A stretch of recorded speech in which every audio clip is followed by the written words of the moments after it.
Oui, bonjour, bonsoir mes chers frères, mes chers compatriotes. Vous avez la voix de Kivu, la voix de sans-voix, toujours au service du peuple. L'autre, vous allez le 8 août 2025. Vous allez le vendredi. Topisi nous son bot, et biseka bozali, dans la voix de Kivu, la voix de sans-voix, ko sanate, ko s'abonner, na chaîne na YouTube, et à la voix de Kivu. Kokipe kokomela biso na numéro biso plus de 143 85 88 0330 kobenga biso bisika ozali poto yeba qu'est-ce qui se passe partout dans toute l'étendue de la République situation nini o il faut to alerter ou to lobe ba ndeko na biso ba congolais.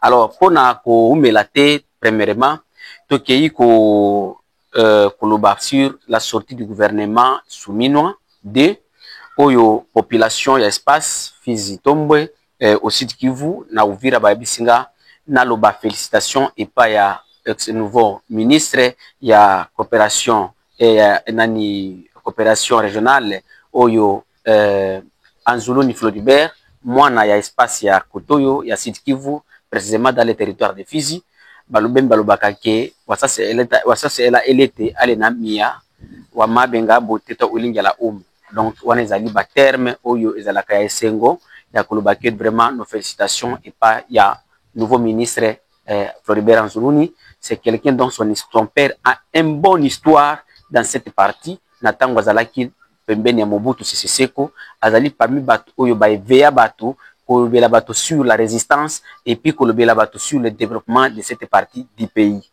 Papa Anzuluni Bembe. Alors, Tobimi na Katia Dani, gouvernement souminois, que nous avons remarqué aussi le retour de plusieurs personnes. Premièrement, avant que de kolobasi la situation sécuritaire, na makambo kozo kolobela sur l'abandon de M23 à Goma.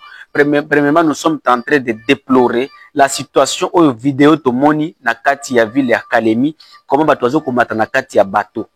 Comment expliquer? Tout un gouvernement, bakoki kokende kotia mabia bateau en danger tel que vous êtes en train de voir les images. Est-ce que là où il y a un gouvernement, ils ont un souci à battre, ils ont un souci vraiment, il y a notre sécuriser la population, parce que tout ça c'est le devoir d'un gouvernement. Sécurité à population, population c'est neti bangulu, ceux qui ont na bangulu na yo ozoko beaucoup là, il faut oluka nini ba ko vivre bien, de l'option qui ba koi awa ba ko kufa, il faut na battre la bango. Mais comment expliquer, ils peuvent exposer tout un peuple ainsi na ndenge tozoko mona bililiona na kati ya ville ya Kalemi. Bato wana bazo mata na kati ya bateau pour ki bakende Uvira. Vraiment toso puis yango bazo ko reconduire pe Jean-Pierre Bemba ministre ya transport makambo nyoso wana eza na kati ya prérogative ya musala na ye. Vraiment c'est une chose oyo ba Congolais faut tout le belango. J'appelle aussi même le gouverneur de Tanganyika Magufuli kolandela makambo wana makambo nyoso wana, il faut que la population en sécurité, il faut organiser ba conditions moko boyo ko sala bato wana mata na kati ya bateau très bien. Alors, mes chers frères, mes chers compatriotes, tout ça, ba bengi biso, kotuna biso, la voix de Kivu yebisa biso, to dit que M23 bazoko kende kobima na kati ya ville ya Goma, que un officier de M23 à lobby, ils vont abandonner maintenant, ils vont faire sortir leurs militaires na kati ya ville de Goma. Qu'est-ce qui se passe réellement? Ils vont laisser la ville aux côtés de la police. Oui. La police non autorité à M23 zokolobi les police na biso ya PNCT, les police nationale congolaise té. Ezali police ya M23. Nani ya autodéfense na bango ba autodéfense balobi wana ezali ba groupe bango ba vigile tendé to mona kana Burundi awa ba imbonera courir. Donc ce sont des jeunes vigiles oyo M23 a formé pour na assurer sécurité na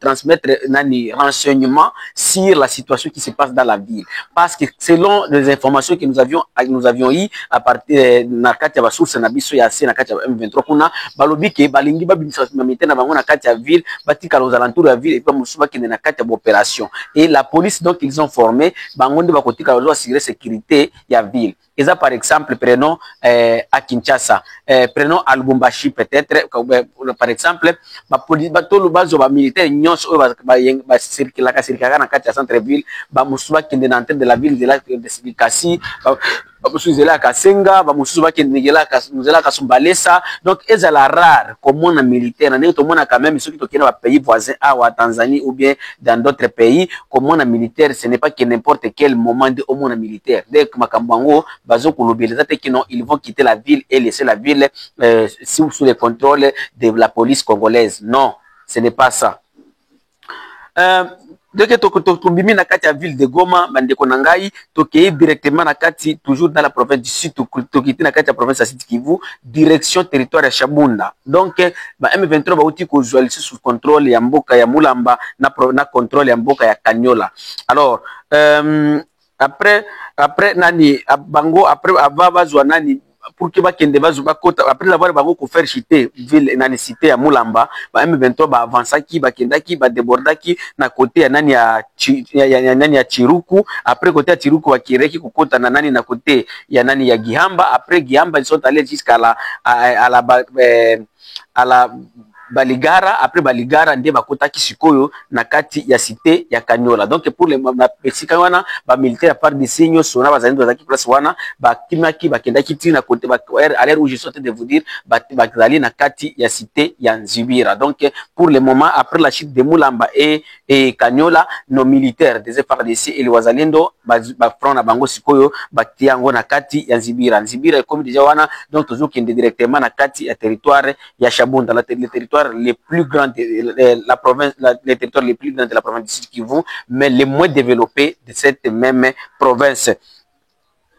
Avant de na axe minembo sur la lettre ya société civile.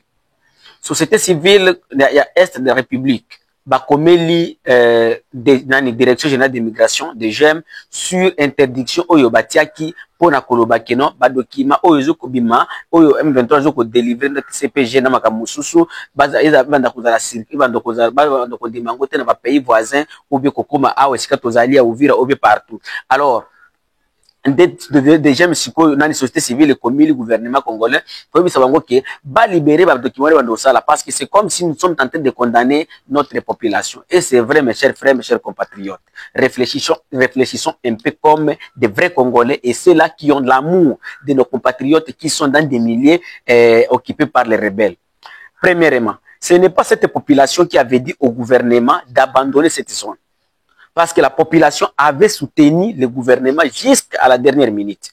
Mais là, comme on est faible sur le plan militaire, notre armée ils étaient obligés de quitter ou d'abandonner la ville de Goma, Rutshuru et partout là où les M23 occupent pour le moment. Alors, après avoir occupé place wana, la population s'est dit il a fallu vivre là wana. Alors, les politique du gouvernement nabiso ezali que la population to longwana bisika oyo M23 contrôler tout qui est de la place gouvernement azali. Bien sûr, tout qui est de place wana nanzela nini.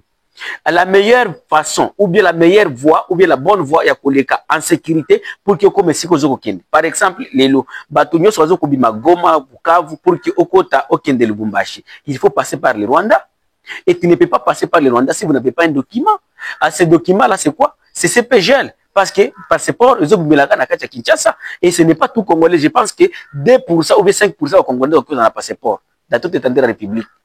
2% ou bien 5% ceux qui ont belé nde bakoki kozala passeport ba oyo baza na passeport otende baza ebele parce que passeport na biso bino moko boyebi d'abord ba condition kozwa ngo ezalaka tellement très difficile, prix na yango ezalaka très cher. Alors muto oyo azali place na azali na Goma to na Bukavu muto aza ko contrôler wana azali M23. Mais alors muto oyo azengi abima kende na mboka bato mususu akotambwa na document nini? Est-ce que bolingi ke mutuana ali soki mutuana disiko ya lobi keno abima Goma to Bukavu lelo abima alika na bazone oyo la bazone to ba na utilisé même zone tampon entre le gouvernement et les FARDC et les rebelles to comme to kangiye yo ozoto koto agbe na boy batraka seri wana. Alors pour éviter ça ou pour éviter qu'il y ait ndokota na kata mutambo na kata bitumba ba crochage entre le côté X et le côté Y, il faut aller na Goma nani na Rwanda kota Tanzanie sikoyo akende ti Lubumbashi ou bien akota après Tanzanie akota Burundi akita Uvira ou bien akota Tanzanie akita na Kalemi. Alors notre gouvernement sous ezui ba été interdiction sur ces documents là au lieu le gouvernement zo kanisa ke bazo nyokola M23 tandis que bazo nyokola des population na bisomoko. Donc population na bisomoko parce que vous n'allez pas me dire que Corneille Nangaa il va quitter Goma pour qu'il y ait des Rwanda ou bien qu'il y ait des Burundi à côté de na CPGL. Non. C'est la même population. Autres on a besoin de soutenir les rebelles, ba bima na bisika ba rebelles bazali, ba ya isika gouvernement ezali, nde yango le surtout ko faire condamner que ezali politique, c'est comme si c'était notre politique de faire condamner cette population que botika la wana on a besoin de bimati. il faut que nani DGM et revoir vraiment la décision wana. Et je félicite la société civile après avoir bango koyoka ba plaidoyer na biso to bando ko komela bango ko komela banani ba coordonnateur la société civile ko savoir que non nos frères nos sœurs qui sont dans des zones occupées par les rebelles, ils sont entrés, ils ont besoin de quitter là-bas ou de venir le voir. Alors ils vont quitter comment? Alors, vraiment, tout ce qui est ministre et intérieur, Jacques Chaban, vous êtes l'enfant de ces coins. Chez vous là-bas à Massis, nous tolinga bimaipa na bino akende kisangani akende même kisangani akoleka ndengeni. Mtolinga abi maipa na bino akende Tanzanie ou bien akende Lubumbashi ou bien akende Kenya akoleka ndenge nini akoleka document nini. Il faut otala comme ministre intérieur otala ndenge nini vraiment okutafanda na DGM votre direction générale de migration pour bokomela soit pays oyo bokomela wana bo bisa nongono ba document wana ezali autorisé bato ba ndokotambola na ngo pona ko sauver notre population et puis ko kitisa souffrance otozo ko la population na biso okanisa ki tozo ko za mesure oyo zo kusunga mboka na biso. Donc, ainsi qu'on a axe minable, mes chers frères, mes chers compatriotes, comme je vous ai dit avant-hier, que non, il y a eu des affrontements dans les hauts et moyens plateaux du territoire de Fizi, Uvira et Mwenga, dont précisément dans le groupement Bashimokinji, premier territoire de Mwenga, dans le secteur d'Itombwe. Wana ezali tozali na kati ya cité ya Mienge ezali nani kuna pour le jusqu'à présent Mienge ezali ezali ya kokabwana entre les forces autodéfense wazalendo du EPDC dirigé par le général Mtete Zibolingo Olivier et le rebelle du M23. Mais il y a un problème que nous avons constaté sur le terrain et ango na yeko pour dénoncer. Parce que ça fait des jours, mais il n'arrive pas à comprendre. Les problèmes axe Minembwe bandeko, ezali oublié. Tandis que la guerre ezali kuna.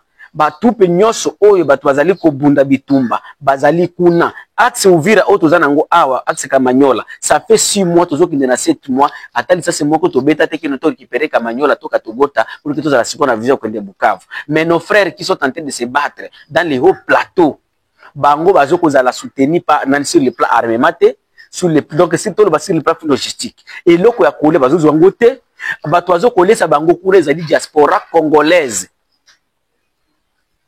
ya bato ya kotoyo oyo surtout bazana bamboka libanda na kutanga bamboka te pona ko éviter ba interdiction ya nani ya bamvoi de ya mbongo yango nde ezoko sunga bazalendo oyo bazoko bunda butu et jour et nuit.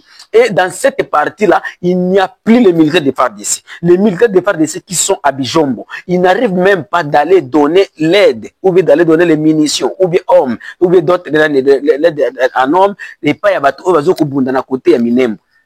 Et ils sont là. Bazo fanda, bazo zelaka kenemi ayo kuta bango place wana. Tandis que les jeunes patriotes, les VDP, les volontaires pour la défense des patries, bazali wana, pona kuna bazo ko défendre mboka jour et nuit. Alors je lance cet appel et pas au gouvernement congolais et pas au chef d'État Batumususu. Botala Ndengenini, monsieur le ministre de la Défense qui venait d'être reconduit encore, monsieur le chef d'État-major, monsieur le chef d'État-major chargé de l'intérieur, monsieur le chargé de la sécurité de la République, donc au des opérations, Boyebisa Komanda Oyo Azali na Uvira, qui axe Minembwe. Bazali na logistique te bazali ndo bazana axe Minembwe o bazo kosala keno munguna ou bien M23 akitate ko ya kokota na kati na ya Uvira ou bien kozwa nani littoral ya Lac Tanganyika pour continuer Kalemi bazali na eloko te bazana besoin bazwa logistique à Uvira ceux qui sont là ceux qui sont ici ils ne font que leur commerce tout ce qu'on va na guerre la guerre ne se fait pas sur les réseaux sociaux.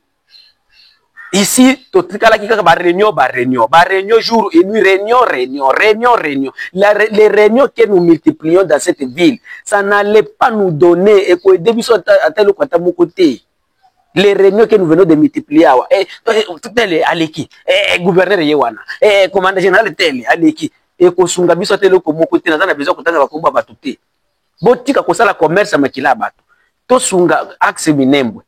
Axe Minembwe bande konanga baso donc ça ne passe même pas 2 jours pour que babunda kuna mais munitions ezo kozala ke okuta bazali ndo beti bango après ko beta bango batelemi ba collecter sur moi munitions ba bango biloko akolia il faut tondeko lo ka biloko nyoso na réseaux sociaux ndebo mona ke non il y a un problème. Est-ce que vous ne savez pas ça? Est-ce que vous avez conformé binoté? Vraiment, je lance cet appel et pas l'autorité Nabiso, Botala Ndengeni Nyakosunga, Axe Minembwe.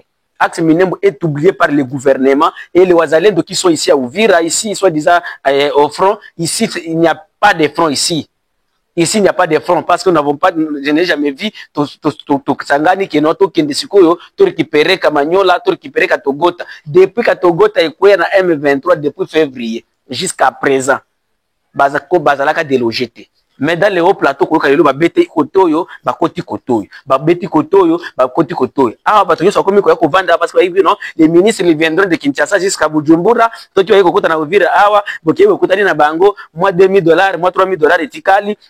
Jusqu'à ce que bato bakomi ko bunda awa, société civile comme des militaires et autres, bakomi ko bunda pona bambongo wa ministre bazo kotika awa. Et puis bambongo wa ministre bazo kotika awa, axe aux ana bina front, bazo ko yeba ngote. Bazoko yeba yango te nazoko lobango bandeko nanga bozoko landanga axe bazana front oyo axe minem bazana axe minem et la priorité ce n'est pas de recenser les bazaliens pour le moment, la priorité c'est de faire c'est de conquérir de reconquérir d'abord notre territoire occupé par l'ennemi. Et la priorité, c'est d'abord la libérer notre territoire qui est occupé par l'ennemi. Ce n'est pas de venir, oh, c'est quoi, Tolobi, il faut que le canal enregistrement, Makamoyo, Sozoko, Bunda Bitumba, Awa. Est-ce que c'est un enregistrement? Hein? Bande Konangai. Quelle politique? Vraiment, je suis venu comme la voix de sans voix. Bazale de wana bakomi babongi babengi bakokite yango babengi la voix de Kivu, la voix de sans voix loba. Loba sikoto bimisa yango passe. Et s'il y a un autre plan ou bien un secret derrière ça, il faut que ça va na bato. Vraiment, je félicite ceux-là qui sont dans l'axe, dans les hauts plateaux, en train de combattre l'ennemi, en train de défendre la patrie. Vraiment, je le dis, je les donne mes félicitations et vous avez toujours le courage. On a continué toujours merci Mingeza, la voix de qui vous la voix de sans voix, toujours au service du peuple. Plus 243 85 880 8330 ukoki kosunga biso meme megani ni na kati ya numéro biso wana po totala ndenge musala biso kokende liboso. Merci.